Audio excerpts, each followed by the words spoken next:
تحریک انصاف کو لاہور کہنا میں جلسے کی اجازت مل گئی۔ ضلع انتظامیہ نے 43 شرائط کے ساتھ جلسے کا NOC جاری کر دیا۔ تحریک انصاف کو دن 3 بجے سے شام 6 بجے تک جلسے کی اجازت دی گئی۔ علی امین گنڈاپور اپنے بیانات پر معافی مانگے۔ علی امین گنڈاپور کے معافی نہ مانگنے پر NOC منسوخ کیا جا سکتا ہے۔ ریاست مخالف اداروں کے خلاف نعرے اور تقاریر نہ کی جائیں۔ کسی سیاہ یافتہ شخص کا کوئی آڈیو ویڈیو پیغام نشر یا دکھایا نہیں جائے گا۔ کوئی اشتہاری مجرم جلسے میں شرکت نہیں کرے گا۔ شہر سے باہر کے جتھے لاہور میں آ کر روزمرہ کی زندگی میں خلل نہیں ڈالیں گے۔ کوئی افغان جھنڈا نہیں لہرایا جائے گا۔ کسی کو بھی ڈنڈوں کے ساتھ پنڈال میں داخل نہیں کیا جائے گا۔ ضلع انتظامیہ کی شرائط: حکومت کی خیبر پختونخوا سے آنے والے قافلوں کو روکنے کی تیاری۔ اٹک میں موٹر وے اور GT روڈ کے اطراف کنٹینرز پہنچا دیے گئے۔ چیئرمین PTI جلسے کی اجازت دینے پر لاہور انتظامیہ کے مشکور۔ ضلع انتظامیہ سے درخواست ہے کہ کوئی رکاوٹ کھڑی نہ کرے، لوگ وقت پر پہنچیں اور جلسہ بر وقت مکمل ہو سکے۔ بیرسٹر گوہر خان کا پیغام۔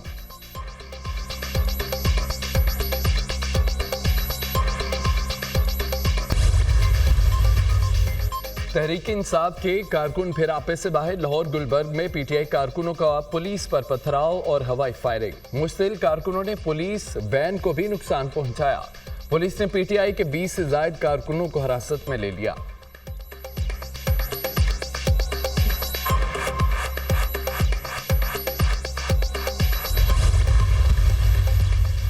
تحریک فساد جلسے سے قبل ہی بوکھلاہٹ کا شکار ہو گئے۔ راستے بند کرنے، کنٹینرز لگانے، رکاوٹیں کھڑی کرنے کا پروپیگنڈا مت کریں۔ اگر جلسے کے لیے پنجاب سے لوگ نہیں مل رہے تو ہمارا کوئی قصور نہیں۔ کسی کو روکا گیا ہے، نہ ہی روکا جائے گا۔ تحریک فساد نے جلسہ کرنا ہے تو اپنی ہمت اور دم پر کرے۔ پروپیگنڈا کر کے اور افواہیں پھیلا کر ہمدردیاں حاصل کرنے کا ڈرامہ نہ بند کریں۔ مخصوص جماعت کے لوگوں کی کچھ آڈیو کالز سامنے آئی ہیں۔ آڈیو کالز میں تحریک انصاف کے لوگ فساد برپا کرنے کی پلاننگ کر رہے ہیں۔ یہ لوگ جلسے کے نام پر ملک میں دہشت گردی اور فساد برپا کرنا چاہتے ہیں۔ تحریک فساد کا ماضی کا ٹریک ریکارڈ بھی سب کے سامنے ہے۔ کسی کو سیاسی لبادہ اوڑھ کر فساد پھیلانے کی اجازت نہیں دی جائے گی۔ وزیر اطلاعات پنجاب عظمیٰ بخاری۔ آئین اور عدلیہ کو تہس نہس کرنے کی حمایت نہیں کریں گے۔ مجوزہ آئینی ترامیم کا مقصد صرف حکومت کو تحفظ دینا تھا۔ شخصیات کے بجائے اداروں میں اصلاحات کی جائیں۔ ہم اپنے موقف پر کھڑے رہیں گے، حکومت کو غلط قانون سازی سے روکیں گے۔ ہم بنیادی حقوق کو تحفظ دینے کے ضامن ہیں۔ ارکان اسمبلی کو توڑ کر کچھ بھی کریں گے تو یہ سوداگری ہے۔ غلط ترامیم کو پاس کرنے سے ان کو فائدہ نہیں ہوگا۔ جو ان سے خدمت لے رہے ہیں ان کی خدمت ہوگی۔ مسودے کی ایک کاپی پیپلز پارٹی اور ایک ہمیں دی گئی۔ مسودے میں ہمیں بدنیتی نظر آئی۔ مسودے کے حوالے سے جب کنفیوژن ہوگی تو کیا قانون سازی ہوگی؟ حکومت آئینی ترامیم کا کوئی مسودہ دکھانے کو تیار نہیں تھی۔ بلاول بھٹو کے ساتھ ملاقات میں اپنا ڈرافٹ دینے پر اتفاق ہوا۔ JGI کا حکومت اور تحریک انصاف کے ساتھ باقاعدہ کوئی اتحاد نہیں۔ اگر ہم اتفاق رائے پر پہنچ جاتے ہیں تو یہ سیاست میں اچھی روایت ہوگی۔ JGI سربراہ مولانا فضل الرحمان کا تقریب سے خطاب۔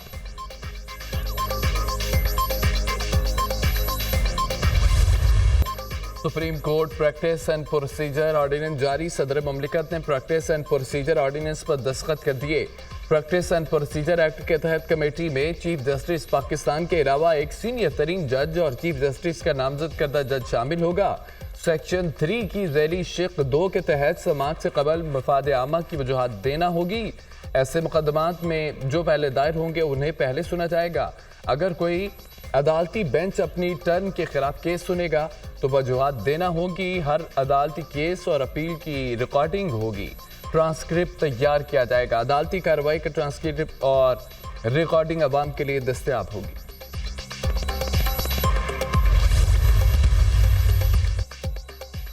پریکٹس اینڈ پروسیجر ترمیمی آرڈیننس پر عمل درآمد۔ چیف جسٹس قاضی فائز عیسیٰ نے ججز کمیٹی میں تبدیلی کر دی۔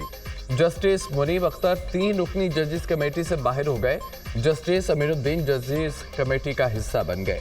جسٹس امین الدین خان سینیورٹی لسٹ میں 5ویں نمبر پر ہیں۔ رجسٹرار سپریم کورٹ نے نئی ججز کمیٹی کا نوٹیفیکیشن جاری کر دیا۔ 3 رکنی ججز کمیٹی پانچوں کی تشکیل اور انسانی حقوق کی مقدمات کا جائزہ لیتی۔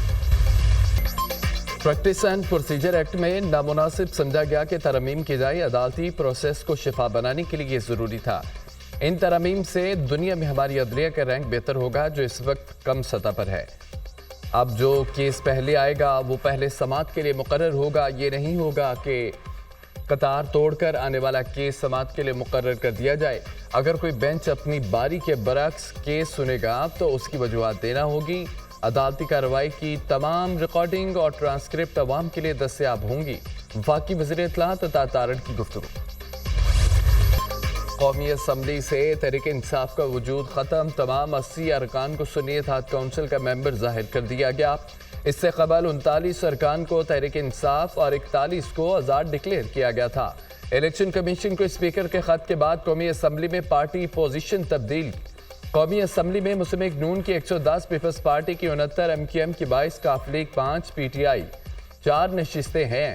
جے یو آئی فے 8، آزاد اراکین کی تعداد 8 ہے۔ نئی پارٹی پوزیشن میں مخصوص نشستوں کا بھی ذکر۔ الیکشن ایکٹ پر عمل درآمد کی صورت میں 23 مخصوص نشستیں Noon League, Peoples Party, J U I کو ملیں گی۔ Muslim League Noon 15، Peoples Party 5، J U I کو 3 مخصوص نشستیں ملیں گی۔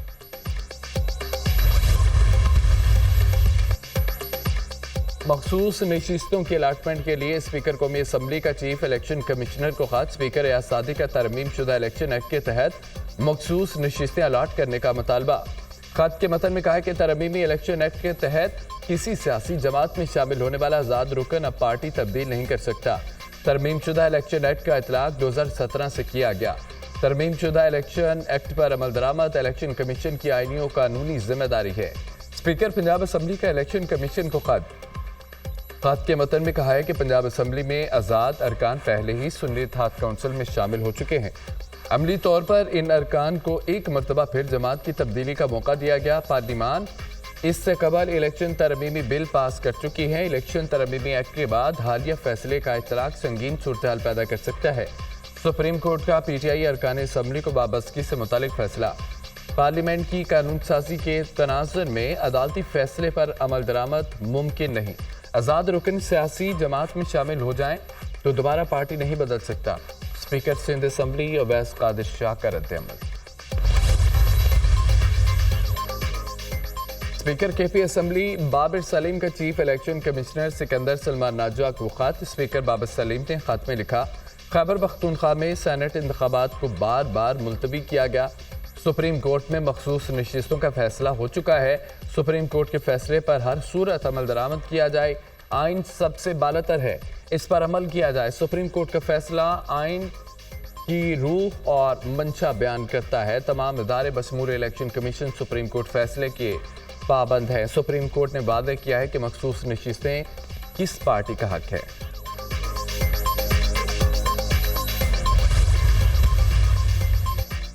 قومی اور صوبائی اسمبلیوں کی مخصوص نشستیں کس کو ملیں گی، فیصلہ نہ ہو سکا۔ الیکشن کمیشن کا چوتھا مشاورتی اجلاس بھی آج بے نتیجہ ختم۔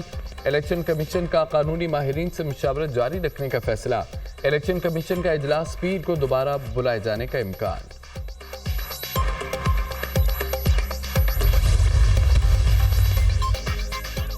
ہماری کوشش ہے کہ جمہوریت کو نقصان نہ پہنچے، آئین مضبوط رہے، عدلیہ کی آزادی برقرار رہے۔ ہم اپنے منصف اور ادارے کا غلط استعمال نہیں ہونے دیں گے۔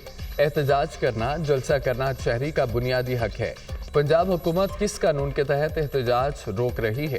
کوئی جلسے میں غلط بات کرتا ہے تو قانون کے مطابق ایکشن لیں۔ تحریک انصاف کے رہنما بیرسٹر علی ظفر کی میڈیا ٹاک، حکومت مخصوص نشستوں کی صورت میں خیرات لینا چاہتی ہے۔ یہ ایک سیاسی جماعت نہیں، الاکار ہے۔ یہ بے ساکھیوں پر چلنے والے لوگ ہیں، ان سے حکومت چل نہیں رہی۔ ملک میں جنگل کا قانون ہے، عدالتی فیصلوں کو جوتے کی نوک پر رکھا جا رہا ہے۔ شہید ذوالفقار علی بھٹو نے 73 کا آئین دیکھا، آج انہی کا نواسہ کلہاڑی لے کر آئین پر ضربے لگا رہا ہے۔ تحریک انصاف کے رہنما شبلی فراز کی پریس کانفرنس۔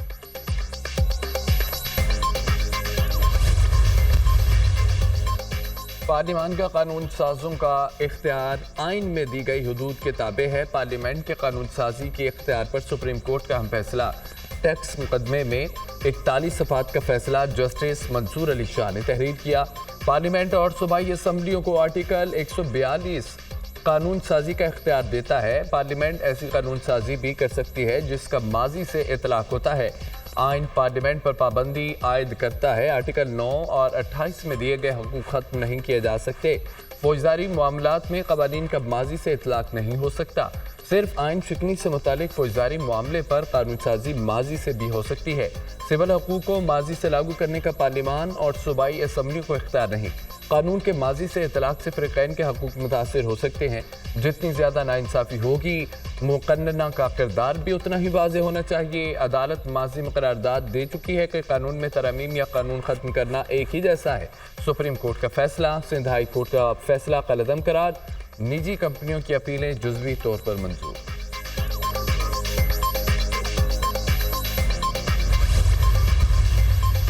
آپ کا خواہش ہو سکتا ہے، خواہش ہمارا اپوزیشن کے ممبرز پہ یہ پروسیس کو ہم مزید لمبا کھینچے۔